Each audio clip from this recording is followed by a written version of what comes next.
ओम शांति। आत्मा की पुकार और कर्मों का बंधन। ये जीवन केवल भौतिक वस्तुओं या संबंधों के लिए नहीं मिला है।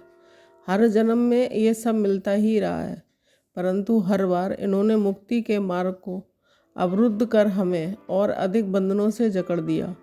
संसार के सुखों की चाह में इच्छाओं के वशीभूत होकर हम जाने अनजाने ऐसे कर्म कर बैठते हैं जो हमारी आत्मा को रुला देते हैं। भीतर से आत्मा बार बार चेतावनी देती है कि ये मत करो, ये पाप है, मेरी दुर्गति मत करो, पर विकारों की तीव्रता इतनी होती है कि हम उस आवाज़ को अनसुना कर अपनी आत्मा को और गहरे अंधकार में धकेल देते हैं। जो कुछ भी हमारे जीवन में घटित हो रहा है उसका उत्तरदायित्व किसी और पर नहीं, केवल हमारे अपने कर्मों पर है।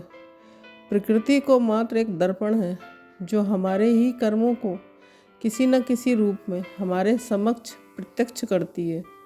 जब लोग कहते हैं मेरे साथ गलत ही होता है, मुझे गलत लोग ही मिलते हैं, तब ये अपने ही भूतकाल के कर्मों की प्रतिध्वनि सुन रहे होते हैं। हमने जो कुछ भी बोया है वही काटना अनिवार्य है। कर्मों की ऊर्जा आदर्श होते हुए भी समय के चक्र में सदैव चक्रीय रहती है।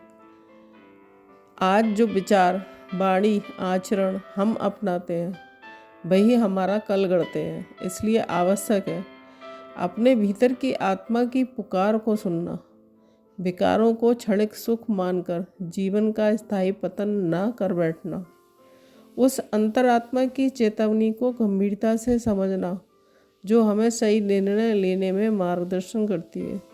जो लोग क्षणिक भौतिक सुखों की प्राप्ति के लिए अपने चरित्र, धर्म और आत्मा का सौदा कर लेते हैं, वे ही आगे चलकर अपने जीवन को नरक बना लेते हैं। मुक्ति का मार्ग बाहर नहीं, भीतर से आरंभ होता है। जब हम आत्मा की पुकार को सुनना प्रारंभ कर देंगे तब प्रकृति भी हमारे कर्मों के अनुसार हमें उचित मार्ग पर अग्रसर कर देगी।